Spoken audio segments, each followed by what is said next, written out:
కుర్రాడు అసిస్టెంట్ డైరెక్టర్గా వర్క్ చేశాడు. అలాగే వైఎస్ రాజశేఖర రెడ్డి గారి హయాంలో ఆరోగ్యశ్రీ స్కీమ్ ద్వారా లబ్ధి పొందినటువంటి కె రవికుమార్. ఇతను రవికుమార్ని వేదిక మీదకి సాదరంగా ఆహ్వానిస్తున్నాము. దేవపల్లి నిజామాబాద్ జిల్లా నుంచి తదుపరి సాంగ్ రవి రిలీజ్ చేస్తాడు.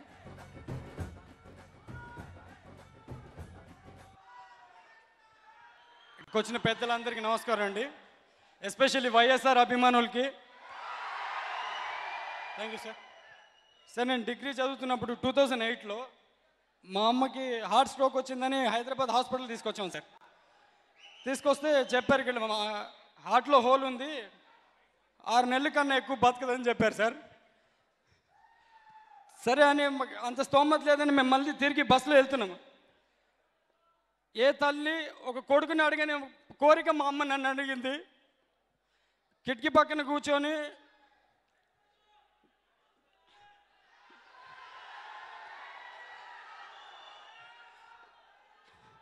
అరే నాన్న చేతులు దండం పెట్టింది నాకు. ఎక్కడైనా అప్పు ఒక 3 లక్షల అప్పు తెచ్చి నాకు ఆపరేషన్ చేపియు, నాకు ఇంకొక 5-6 ఏళ్ళు బతకాలని ఉంది, మీరు చిన్నపిల్లలు అని అంది సార్. సరే నేను అప్పుడు డిగ్రీ చదువుతున్నాను, ఇక పోతే పోయింది నా బొంగులో చదువు, మా అమ్మకన్నా ఎక్కువ ఏం కాదని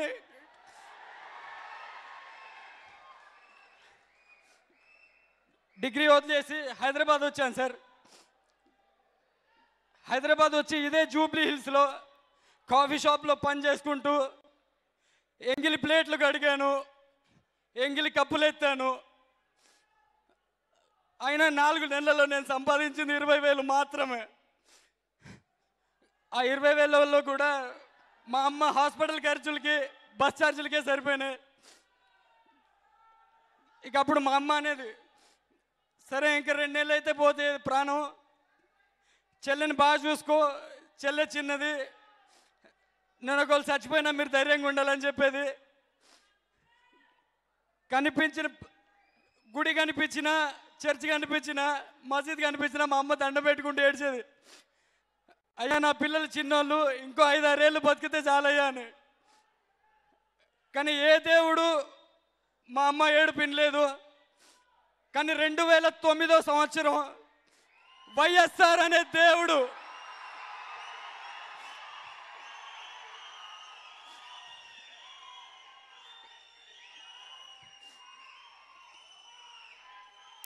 ఏ దేవుడు మా అమ్మ ఏడిపినలేదు.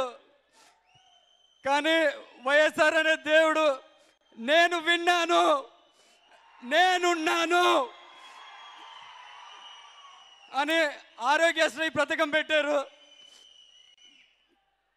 ఎల్బీ నగర్ కామినేని హాస్పిటల్ లాంటి పెద్ద హాస్పిటల్లో మా అమ్మకి ఫ్రీగా 1 రూపాయి ఖర్చు అడగలేదు. ఎవరిని అప్పడిగినా షూరిటీ ఏం పెడతాం అనేవాళ్ళు. షూరిటీ పెట్టడానికి మా దగ్గర పెద్ద ఆస్తి పాస్తులు లేవు. 2 రూములు ఉంటే ఒక చిన్న ఇల్లు ఉందండి. ఆ చిన్న ఇల్లు కూడా వైఎస్ రాజశేఖర రెడ్డి గారు ఇచ్చిన ఇందిరమ్మ పథకం ఇల్లు.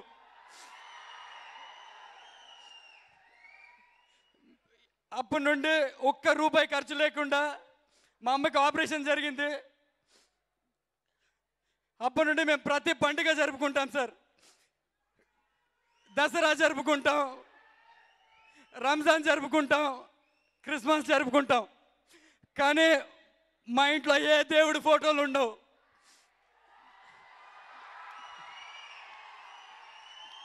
చెప్పులు మా ఇంటి గడప దగ్గర చెప్పులు వదిలి లోపల అడుగు పెడితే వైఎస్ఆర్ ఫోటోలు 3 కనబడతాయి.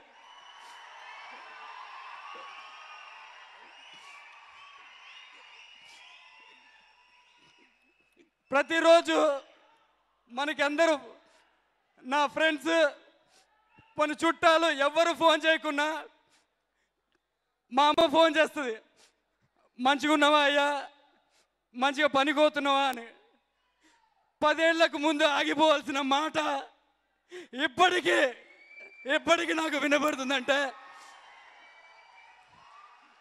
దానికి కారణం వైఎస్ఆర్.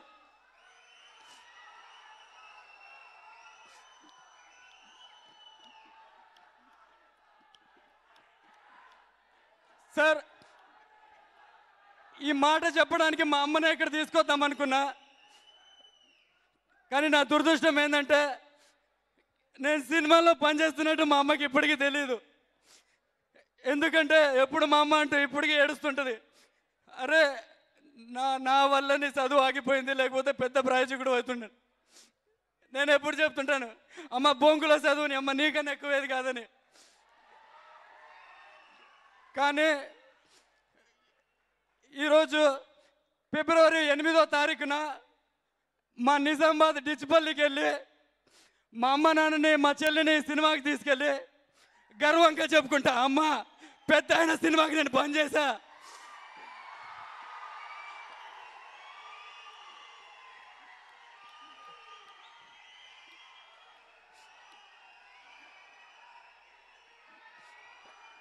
నాకు తెలిసి ఇంతకన్నా అదృష్టం ఎవరికి రాదు.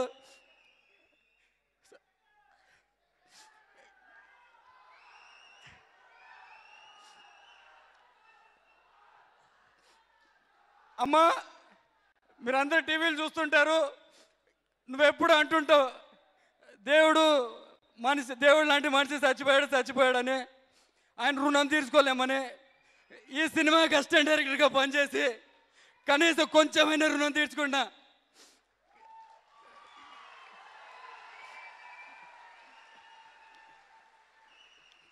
అలాగే ఇక్కడ ఇంకో విషయం చెప్పాలండి,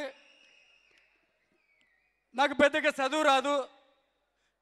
కాఫీ షాపుల్లో ఎంగిల్ కప్పులు కడిగేవాడిని, ఎంగిల్ ప్లేట్లు ఎత్తేవాడిని. అలాంటి నన్ను స్టేజ్ మీద నిలబడి ఇంతమంది ముందు మాట్లాడుతున్నానంటే దానికి కారణం ఈ cinema director Mahi sir and Rakesh Mahankali sir. ఇంత పెద్ద అయిన సినిమాకి పనిచేసే అవకాశం కల్పించిన Vijay sir, producers Vijay sir, Sasi sir, Siva sir. Sir మీ అందరికీ ఎప్పుడు రుణపడి ఉంటాను సార్. ఒక్కటి మాత్రం నిజం అండి, 8వ తారీఖున మా అమ్మ సినిమాలు ఎప్పుడు తిండి పెట్టవరు అనేది, కానీ మా అమ్మని తీసుకెళ్ళి సినిమా చూపించి పెద్ద అయిన సినిమాకి పనిచేశానమ్మా, నువ్వు తేడు నన్ను కొట్టినా పర్లేదని చెప్తాను సార్.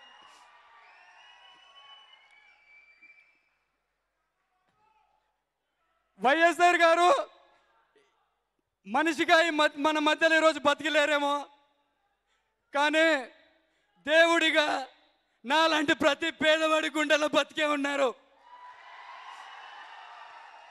జోహార్ వైఎస్ఆర్, జోహార్ వైఎస్ఆర్.